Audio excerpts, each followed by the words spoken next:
So without further ado, I'd like to invite our two new guests from our high school. And we have Mr. Nick Argento. And Hi, Father Nolan. hi, Mr. Argento. It's good to see you. Put in a long day. Had soccer after school. And one of our alumni, Tomas Trejo. Tomas, how are you? Argento. It's so nice to see you.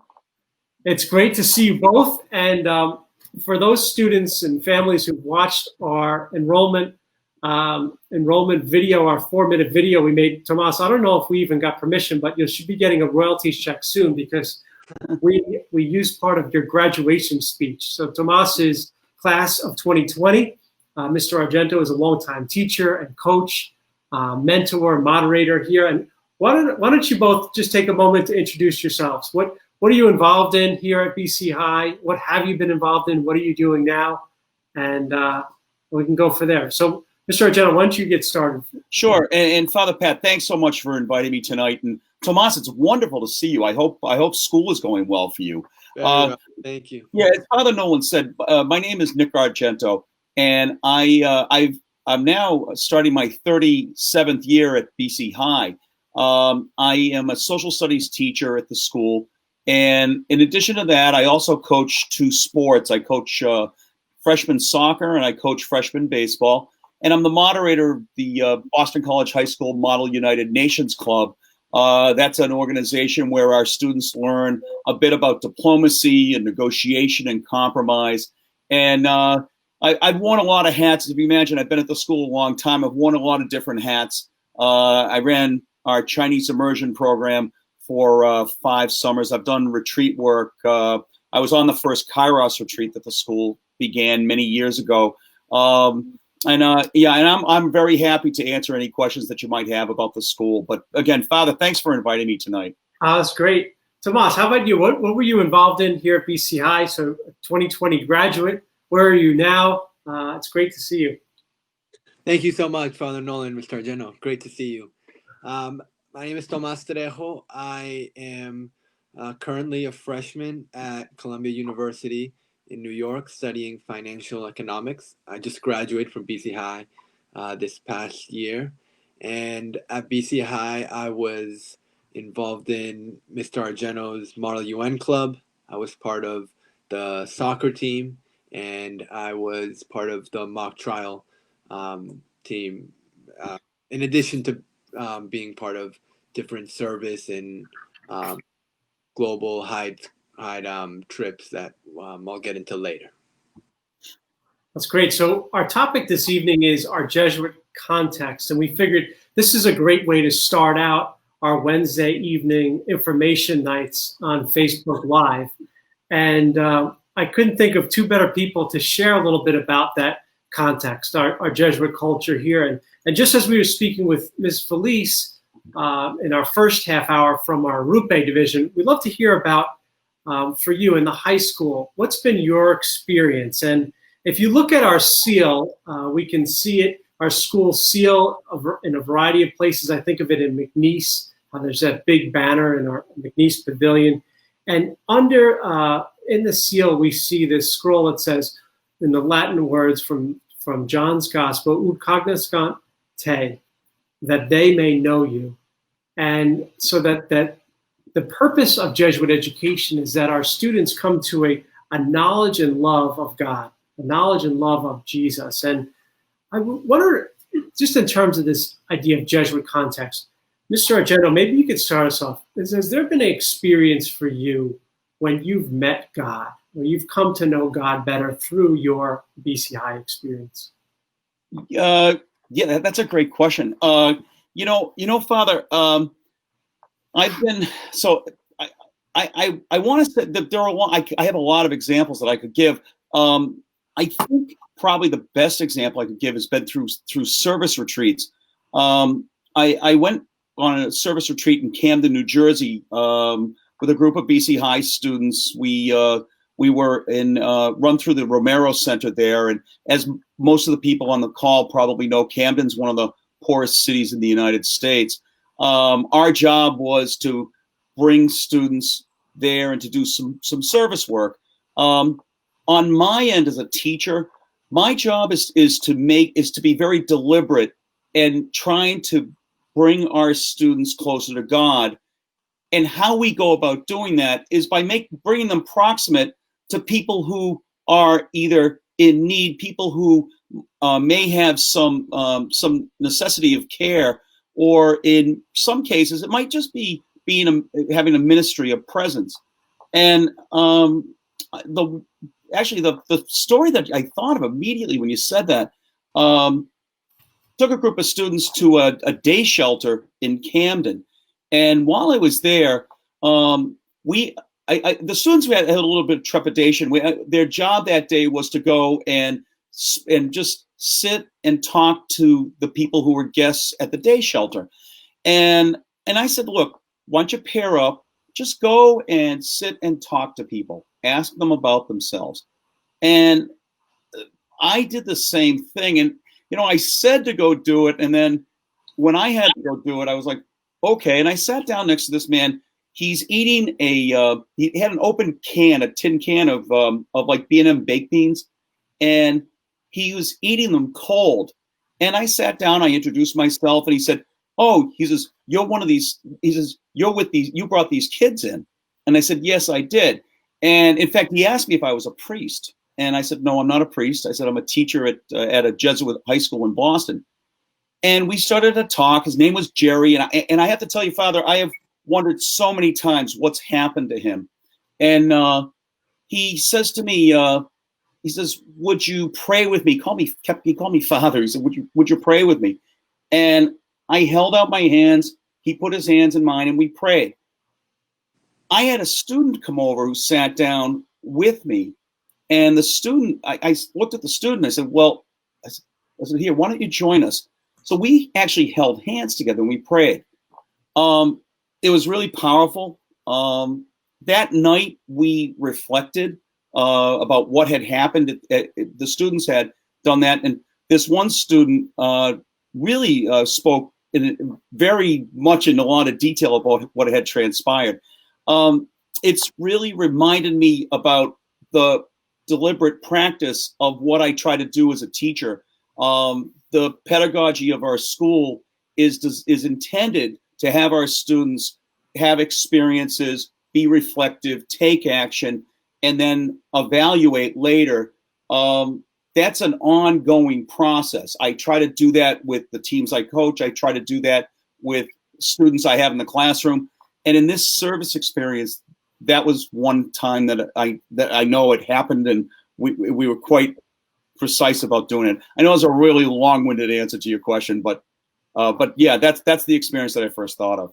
Well, I think of that image of hands, right? And our principal, Mr. Adam Lewis, loves to say that we form young man in the head, the heart, and the hands. And when we think of the hands, we think of kind of how are we being formed in our service? And Tomas, I remember talking to you about a service experience in your junior year where, you said, what was your thinking going into that in terms of, kind of, okay, service hours? How is that different really from any other school? But then you reflected on that, and how is that a little different, that experience? Yeah, so just to give context as to my service experience, when you come into BC High, there's a service requirement every year, and the junior year service requirement was 60 hours. And so I went to a local Boys and Girls Club, and I spoke to the coordinator, and he said, it'd be great if you can come in. We have certain students that need tutoring. We have a different cohort of students that they just want to be entertained. If you can lead dodgeball, if you can lead basketball, that would be great. So I came in thinking, it's just going to be a job. I was just going to come in, do my 4 hours a day, and then I'd be done eventually. And it wasn't until, I remember this day, the third week I came in. It was a cold winter day. I came in, I opened the door, and then all the kids came out and they said, Tomas is here, Tomas is here. And I just remember the feeling of these kids know my name. These kids remember what I've taught them, how I've interacted with them. And from that moment on, I guess it became a more of how can I extend that relationship and build it, rather than just performing a transactional service of just tutoring. And I think that's what, in the reflection groups after that we met with to talk about our service, that's the heart of the discussion. Why are we doing this, and why is this something that we can benefit from? So that's something I vividly remember that had an impact on me today. Yeah, oh, that's great. And you can see that common theme of the idea of reflection that comes through not just our retreats and not just our service immersion experiences or our junior service, but also in the classroom. I'd like to read you a quote, Mr. Argento, that one of your former students, Father Kevin Spinelli. Okay, sure. Oh, yeah, Kevin, sure. And it's a Jesuit historian of education writing about the ideal of Jesuit schools. And he's talking about St. Ignatius's ideal, what it meant to be a Jesuit student. And so he writes that the students were to debate and to discuss the matter in small circles. And they're also to write and practice stylistic excellence and deliver speeches and engage in public disputation. So when you think of the practice of teaching, what are those practices that you work and involve reflection or involve these ideas of getting the students kind of this idea of self-activity in your classroom? Yeah, Father Kevin Spinelli, he's a Jesuit now. He sat in my global history class in the center row in the back. And I know wow, I'm thrilled that you mentioned him. One of the things I've learned as over the time now. Look, I'm in the middle of my fourth decade at BC High. I'm coming on to 40 years, right? I think my math is right on that. And putting students into small groups to provide context. You heard Tomas mention the word context. To provide context and experience so that it will lead to reflection. That's a deliberate practice that I would say most of the teachers at our school engage in. We do it in a lot of different ways. But so, for example, I will at the end of an academic quarter have the students write out what did they do well, what did they not do well, what would they like to change, what would they like to keep, what would they change about their behavior.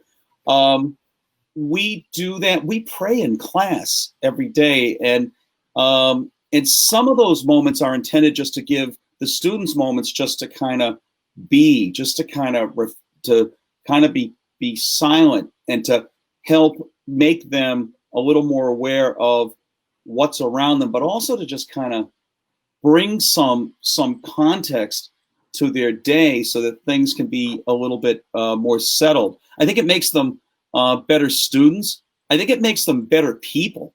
When I saw Tomas on the call, I was like, what better man could you want to have on this call tonight than Tomas Trejo? I had the good fortune to work with Tomas in a lot of different capacities at BC High. I coached him. We worked closely together in Model UN. And I also had the good fortune to have him in class last year in advanced placement economics. And, Tomas, I will tell you, when I wrote your recommendation for college, that was one of the statements that I put into your recommendation was how you have developed the capacity to become very reflective in the way that you comport yourself. You're reflective about the way that you engage in your schoolwork. And not only is it just being reflective and prayerful, but then you have learned to take action based on what you've thought about. And that's what we want our students to do. And I would argue that that's a substantial differentiator comparing us to other schools. We are very deliberate in doing that in many capacities. It's why I have baseball teams and soccer teams pray. It's why we go to mass together. It's when I have students on a Model United Nations trip. We go to mass together. We pray together. It's deliberate and it's intentional, because by doing all that, it brings them closer to God. Speaking of this idea of activity, now I don't believe this, but some people say that baseball is boring. Now I don't believe that, and I'm sorry, I'm sorry, Mr. Argento, if you need to take a break after hearing that. But one of the great things I noticed was when I visited you and your team, the freshman baseball team, when you're playing Fordham Prep on the New York trip, was you had every single player involved in something. Someone was coaching third base, warming up a pitcher. Someone was doing a pitch count. Yeah. Everyone had a job, and no one was just sitting there. It was almost like you had a whole bench of different coaches involved in different. That's right. Yeah. I mean, so with baseball, and again, baseball is a metaphor. Yes, it's a game. It's a wonderful sport because it involves there's as much a mental piece to the game as there is a physical piece to the game. To be honest, soccer is like that too. Tomas can speak to that with probably more detail than even I can.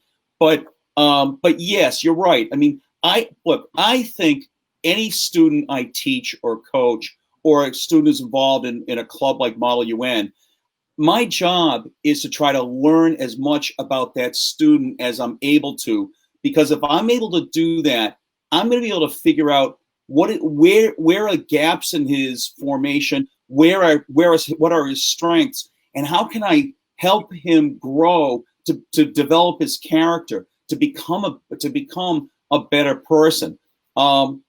By doing all that, the Jesuits in the Saint Ignatius's pedagogy, the method of teaching that I've learned how to use to teach, they use a Latin expression called cura personalis, the formation of the whole person, and that's my job. My job as a teacher in this school, not just me but my colleagues, our jobs are to identify what the students' strengths are, and then to suggest things that maybe they never thought they would participate in before. And in doing that, it helps form them to be more whole. And I'm curious, like Tomas, did you ever have any kind of experience like that when you were a student at BC High? Yeah, I just want to bring up a certain activity that Mr. Argento made us do on bus rides to away games. And you'd think sports, like how could you possibly reflect unless you're watching like game film? And I remember whenever we'd be like 5 minutes away from arriving at our destination, Mr. Argento would tell us, all right, everyone close your eyes. And then he would walk us through like a play by play scenario that we were imagining as if we were on the field. And he would say, imagine there's 2 minutes left in the game. You're going down the line. You see your teammate. You pick up your head. You cross the ball. Your teammate heads it in. You score. And those kind of reflective talks that Mr. Argento would give shows how reflection isn't something that is just left in for the exam, which is an activity that we do every Wednesday. This is something that at BC High you can find through all walks of activities, and that kind of speaks to how the Jesuit context for everyone, even alums that I've met that graduated BC High 20, 30 years ago, can relate to. And I just want to bring up a story from my trip to Rwanda. So in my junior summer, I traveled to Rwanda as part of an immersion. And I stayed at a local Jesuit students' home in Rwanda. And as part of that, I took classes with them and, got to learn a bit more about the Rwandan culture. Now, I developed a pretty strong bond with the student named Billy. And Billy was the son of a general in from Burundi, which is a neighboring country. Now, Burundi is the lowest GDP per capita, has the lowest GDP per capita as of 2017. Coming from one of the poorest countries, he had an opportunity to attend a Jesuit school, and I was thinking, how could we have anything in common? I don't see anything between us. And what struck me was this one time we were waiting in line, um, and one of the teachers called out to him and said something in Kinyarwanda, which is their native language. And so I turned to him and I said, "Let me guess, he told you to be a man for others." And then he said, "How did you know? How did you guess that?" That I come from a Jesuit school. This is something that we are taught. That's repeated to us on and on. And so it's such an interesting connection that truly goes to show how the Jesuit context is universal. That's great. We're talking tonight with Mr. Argento and Tomas Trejo. Mr. Argento is a teacher and coach and moderator here at BC High, teaches social studies. And Tomas Trejo just graduated class of 2020 and is at Columbia University now. We're sharing a little bit about our Jesuit context. So if you have any questions, please type them into the comments, and we'd love to be able to get to them. If you are just tuning in and interested in BC High, please email us at enrollment@bchigh.edu, and you can see in our comment section different events we have upcoming. And so, Tomas, I wanted to go back to something about, you kind of talked about expectations coming into your service project, and then upon reflection, what was that like? What were your expectations coming into BC High? You know, a lot of our students are either thinking about 7th grade or 6th graders right now, or they're 8th graders, and they might be formulating kind of some expectations. What were yours? And then now as you reflect back, kind of what do you see as you reflect back? So I'm going to use this analogy that I think perfectly encapsulates how I viewed myself coming to BC High. So I viewed BC High as the standard function that you learn in 8th grade. You put something in, me, and you get something out. Educated me. And that's how I viewed it. I'm going in, I'm getting educated so that I can go to the next level of my career and become a more educated and prepared college student. I didn't think much of it in terms of building a relationship, in terms of meeting people, participating into activities. I kind of expected BC High to be just a vehicle to further my education, and it ended up becoming much more than that through the relationships that I built with teammates, with classmates, with teachers. Yeah. That's great. Talking about those different practices that Mr. Argento talked about in the classroom, and getting students involved, getting them to share their gifts right away. Can you talk about the different ways that you were involved as a student, Tomas, as a leader? You were sharing that with me before, kind of that difference between what it was like in the beginning, and then how you kind of made those leadership qualities your own.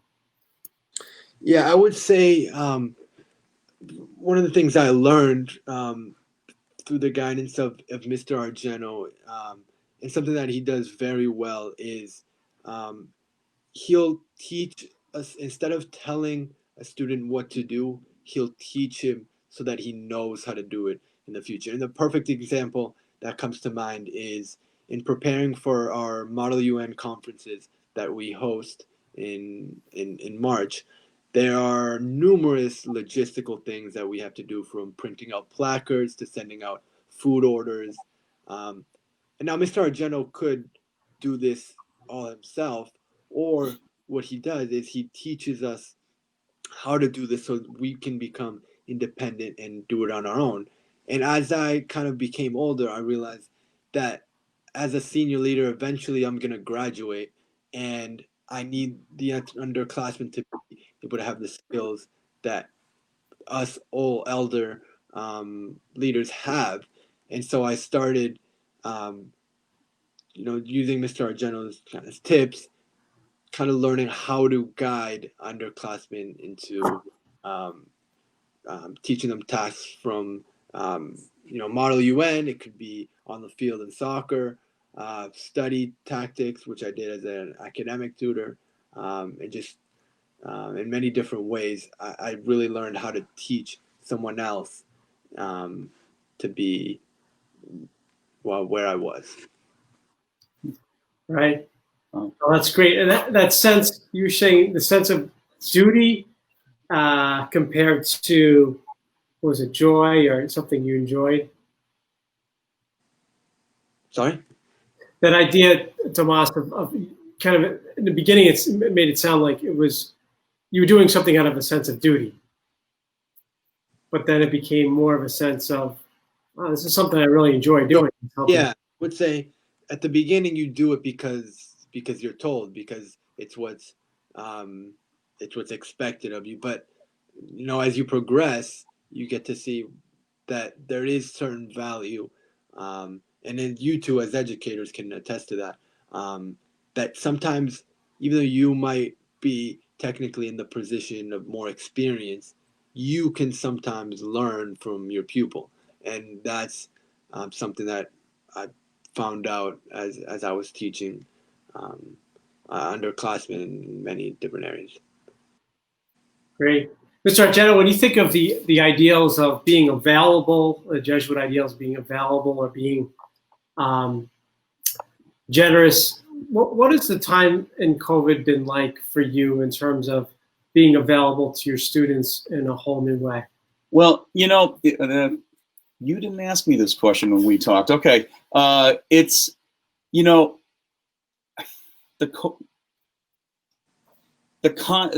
confines of COVID have forced all of us at our school to rethink how we can bring context and how we can bring experience and reflection and action to our students. And it's been initially very, very frustrating to be able to do that, because I'm used to being able to sit and have a conversation with a student, to watch his face, to ask him the who, the what, the why, the what are you going to do next, like those types of questions. And it's really challenging to do that now with COVID-19.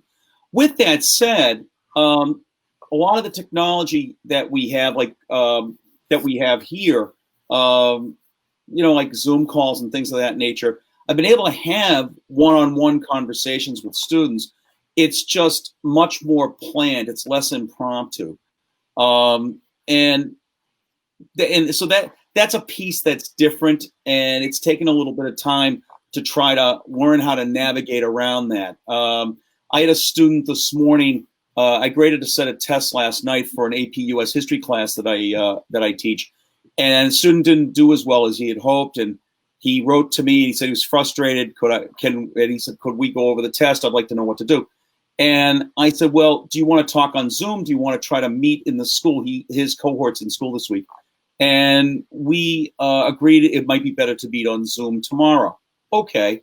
Last spring, when we were learning remotely, I had students who were trying to decide which colleges to choose.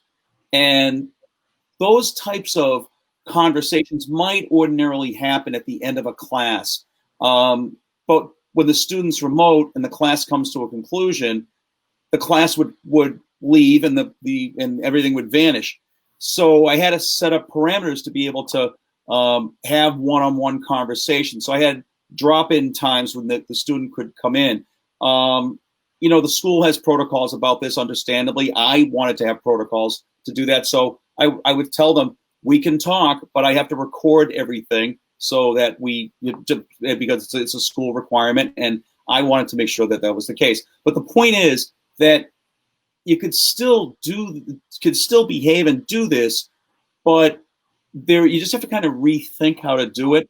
And the more I thought about it since the time I started to teach, teaching's changed over 35 years. Part of the reason I've stayed in teaching is that it's always changing. I'm always trying to find a new way to ultimately help students understand their relationship with God, to help them understand. So it's like if they're taking a course in economics or global history, part of my job is to still try to help them figure out where God is in their lives. That's one of the ultimate goals of a Jesuit education, is to bring them closer to God and to help them sort through what that relationship is.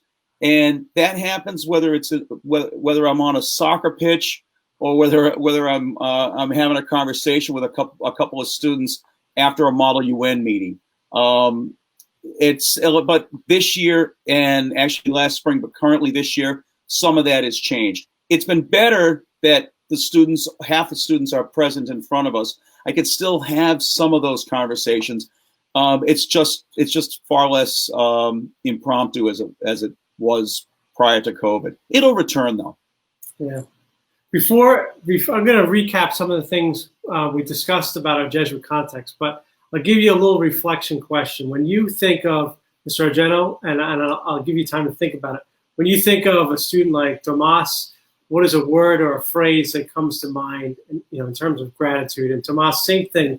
A teacher like Mr. Argento, what is a word or phrase? But hold on, let me just recap some of the things. This is for you to think about that comes to mind. So we talked about our Jesuit context here, and how it's really everything that we do, whether that's in the classroom or on the sports field, moderating clubs, or on our Hyde Center global trips, that our students are going to come to a greater knowledge and love of God. They're going to meet God and be surprised by God, have their expectations shattered, is one of the things we talked about. We talked about relationships of teachers helping their students practice and do the things of reflection, and to come to a greater love of learning as well, that activity, and students taking on leadership activities and leadership in their clubs throughout their time here. So let's end with gratitude. Tomas, when you think of Mr. Argento, what's a word or a phrase that comes to mind? So one word that instantly jumps out to me for a teacher like Mr. Argento is magis, which is an Ignatian term that means the more. And I just want to highlight what Mr. Argento just mentioned about COVID, just because it happened so recently. After we started having classes online, and Mr. Argento spoke to this, that you don't have those impromptu conversations as you bump into each other down the hall or at the end of class to discuss things, just maybe even just catching up. How are you? How have you been? How are you doing?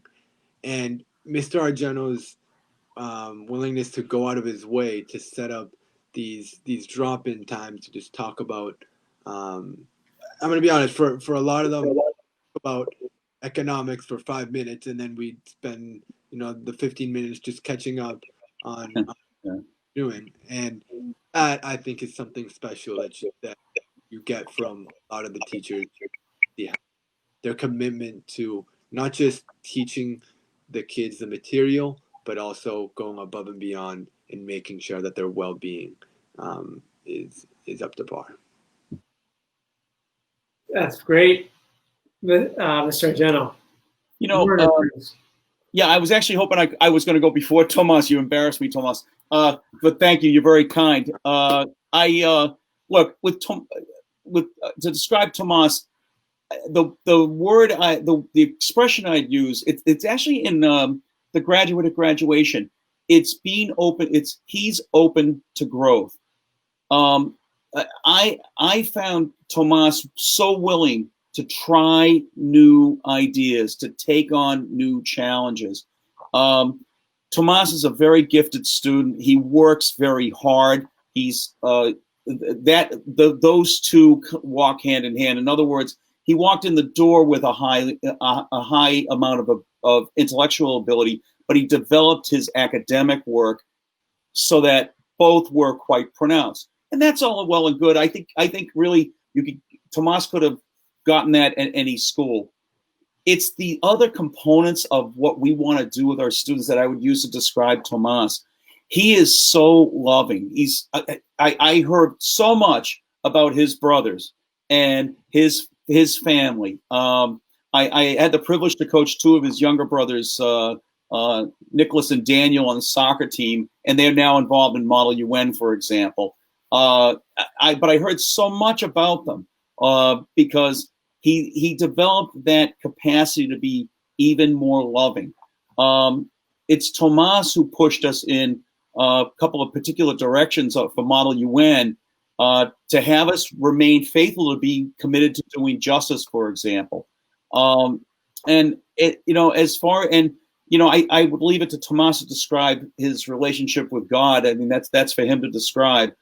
But I do know that his development of his faith was practiced and became manifest through a lot of the service retreats and the service work that he did. And by the way, I was just going to say amen, but go ahead. Well, I was going to say he didn't have to do that. He chose to do that, and that's the last piece, Father. A lot of what our school, what I would tell someone who's listening, our school has a lot of opportunities. We have opportunities to do things that you might not have the chance to do in other places. But Tomas is an example of someone who took advantage of those opportunities and really just flourished. He made the people around him better. And I would argue, boy, Columbia University, darn lucky to have him there, in my opinion. We're darn lucky to have the two of you as our guests to kick off this season. And I'll let the two of you continue in our green room. But thank you so much, Mr. Argento, and for continuing the conversation. Tomas, for coming back virtually to Marcy Boulevard.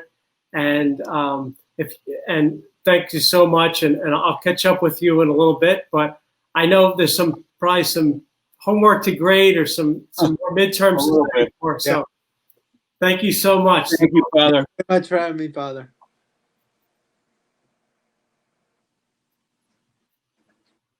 It's been, and he's back. You're all set. It's been great to spend the time with all of you here for our first information night on Facebook Live. Tonight we talked about our Jesuit context. Next week we'll talk about educating boys. So I hope you join us for that, and we'll send out more information to all of you who are connected with us through Ravenna. If you have any questions, you can email us at enrollment@bchigh.edu, and we're looking forward to seeing you next week. Thanks so much.